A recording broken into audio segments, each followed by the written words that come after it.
So yun, what's up? Andito tayo ngayon guys sa sa Bayambang Pangasinan kay St. Vincent Ferrer. Ayan oh. So bali guys, ayan na lang muna natin sila dyan. Balik na lang muna ako dito sa sasakyan. Sobrang init.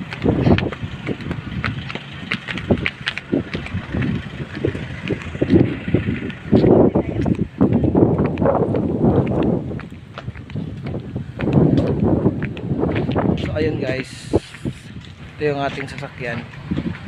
Tayo sa likod dahil mainit na.